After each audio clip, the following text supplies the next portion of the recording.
बहू, कहाँ मर गई? अंदर से आवाज़ आई। जिंदा हूँ माँ जी। तो फिर मेरी चाय क्यों अभी तक नहीं आई? कब से पूजा करके बैठी हूँ। ला रही हूँ माँ जी। बहू चाय के साथ भजिया भी ले आई। सास ने कहा, तेल का खिलाकर क्या मारोगी? बहू ने कहा, ठीक है माँ जी, ले जाती हूँ। सास ने कहा, रहने दे, अब बना दिया है तो खा लेती हूँ। सास ने भजिया उठाई और कहा, कितनी गंदी भजिया है बनाई है तुमने।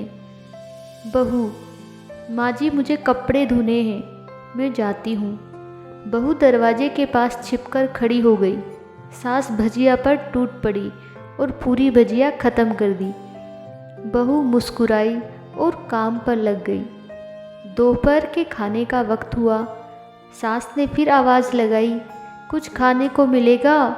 बहू ने आवाज़ नहीं दी। सास फिर चिल्लाई, भूखे मारोगी क्या? बहू आई, सामने खिचड़ी रख दी। सास गुस्से से, ये क्या है? मुझे इसे नहीं खाना, इसे ले जाओ। बहू ने कहा, आपको डॉक्टर ने दिन में खिचड़ी खाने को कहा है, खाना तो पड़ेगा ही। सास मुंह बनाते हुए, हाँ तू मेरी माँ बन जा। बहू फिर मुस्कुराई और चली गई। आज इनके घर पूजा थी।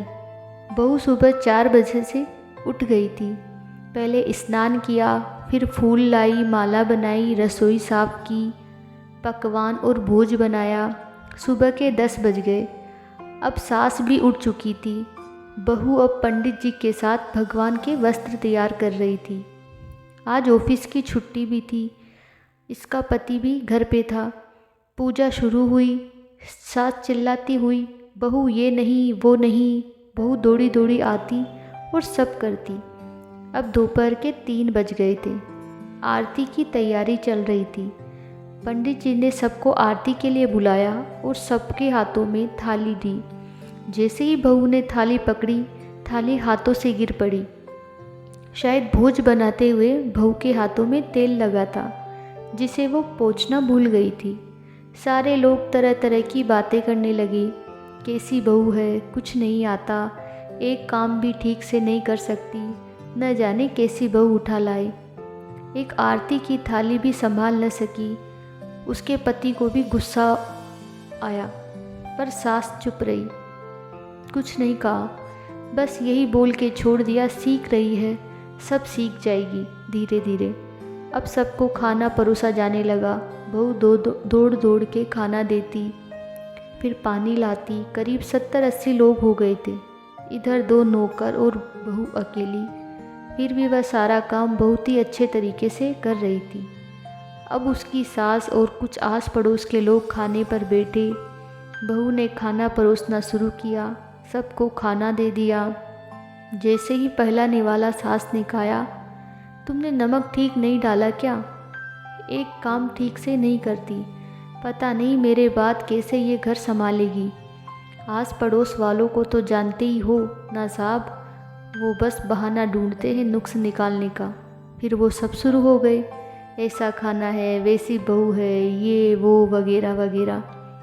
दिन का खाना हो चुका था। अब बहू बर्तन साफ करने नौकरों के साथ लग गई। रात में जगराता का कार्यक्रम रखा गया था। बहू ने भी 1-2 गीत गाने के लिए स्टेज पर चढ़ी। सास जोर से चिल्लाई, मेरी नाक मत कटा देना, गाना नहीं आता तो मत गा, वापस आ जा। बहू मुस्कुराई और गाने लगी। सबने उसके गाने की तारीफ की, पर सास मुंह फुलाते हुए बोली, इससे अच्छा तो मैं गाती थी जवानी में, तुझे तो कुछ भी नहीं आता। बहू मुस्कुराई और चली गई। अब रात का खाना खिलाया जा रहा था। उसके पति के ऑफिस के दोस्त साइड में ही ड्रिंक करने लगे।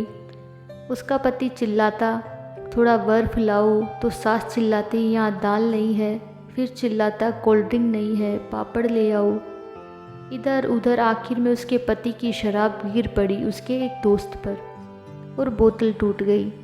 पति गुस्से में 2 झापड़ अपनी पत्नी को लगाते हुए कहता है, जाहिल कहीं की, देखकर नहीं चल सकती, तुझे इतना भी काम नहीं आता। सारे लोग देखने लगे। उसकी पत्नी रोते हुए कमरे की तरफ दौड़ी। फिर उसके दोस्तों ने कहा, क्या यार, पूरा मूड खराब कर दिया। यहाँ नहीं बुलाया होता, हम कहीं और पार्टी कर लेते। किसी अनपढ़ गंवार बीबी ला रखी है तूने, उसे तो मेहमानों की इज्जत और काम करना तक नहीं आता। तुमने तो हमारी बेइज्जती कर दी। अब आस पड़ोस की औरतों को और बहाना मिल गया था। वो कहने लगी, देखो क्या कर दिया तुम्हारी बहू ने, कोई काम की नहीं है। मैं तो कहती हूँ अपने बेटे की दूसरी शादी करा दो, छुटकारा पाओ इस गंवार से। सास उठी और अपने बेटे के पास जाकर उसे थप्पड़ मारा और कहा, अरे नालायक, तुमने मेरी बहू को मारा, तेरी हिम्मत कैसे हुई, तेरी टांगें तोड़ दूंगी। उसके बेटे के दोस्त कुछ कहने ही वाले थे कि उसकी माँ ने घूरते हुए कहा, चुप, बिल्कुल चुप, यहाँ दारू पीने आए हो, जबकि पता है आज पूजा है और तुम्हें पार्टी करनी है। कैसे संस्कार दिए हैं तुम्हारे माता पिता ने। और किसने मेरी बहू को जाहिल बोला, जरा इधर आओ, चप्पल से मारूंगी अगर मेरी बहू को किसी ने एक शब्द भी कहा तो। अरे पापी, तूने उस लड़की को बस इसलिए मारा कि तेरी शराब टूट गई। पापी, वो बच्ची सुबह 4 बजे से उठी है, घर का सारा काम कर रही है, ना सुबह से नाश्ता किया है ना दिन का खाना खाया है, फिर भी हंसते हुए, सबकी बातें सुनते हुए, ताने सुनते हुए घर के काम में लगी है। तेरे यार दोस्तों को वो अच्छी नहीं लगी। जूते से मारूंगी तेरे दोस्तों को जो कभी उन्होंने ऐसा कहा। उसके यार दोस्त चुपके से खिसक लिए। अब सास बहू के कमरे में गई और बहू का हाथ पकड़कर बाहर लाई। सबके सामने कहने लगी, किसने कहा था अपनी बहू को घर से निकाल के दूसरी बहू ले आना, ज़रा सामने आओ। कोई सामने नहीं आया। फिर सास ने कहा, तुम जानते भी क्या हो इस लड़की के बारे में। ये मेरी माँ भी है और मेरी बेटी भी है। माँ इसलिए मुझे गलत काम करने पर डांटती है और बेटी इसलिए कभी कभी मेरे दिल की भावनाएं समझ जाती है। मेरी दिन रात सेवा करती है, मेरे 1000 ताने सुनती है, पर एक शब्द भी गलत नहीं कहती, ना सामने ना पीठ पीछे। और तुम कहते हो दूसरी बहू ले आऊँ। याद है ना छुटकी की दादी, अपनी बहू की करतूत।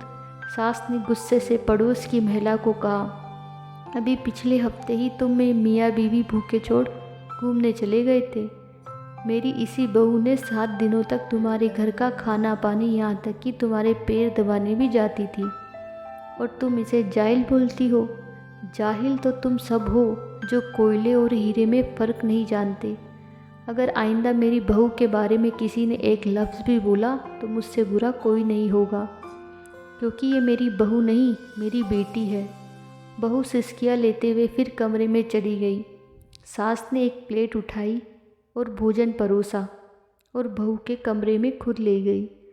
सास को भोजन लाते देखा तो बहू ने कहा, अरे माँ जी, आप क्या कर रही हो, मैं खुद ले लेती। सास ने प्यार से ताना मारते हुए कहा, डर मत, इसमें जहर नहीं है, माँ नहीं डालूंगी तुझे। तुझे नई सास चाहिए होगी, पर मुझे अभी भी तू ही मेरे घर की बहू चाहिए। बहू ने अपनी सास को रोते हुए गले से लगा लिया। सास भी रो दी पहली बार और कहा, चल खाना खा ले। फिर मजाक करते हुए कहा, फिर मेरे पैर दबाने चले आना, और ये ख्याल मन में मत लाना कि सास पैर बोलती है, किसी दिन मैं इसका गला दबा दूंगी, क्योंकि कभी मैं भी यही सोचती थी।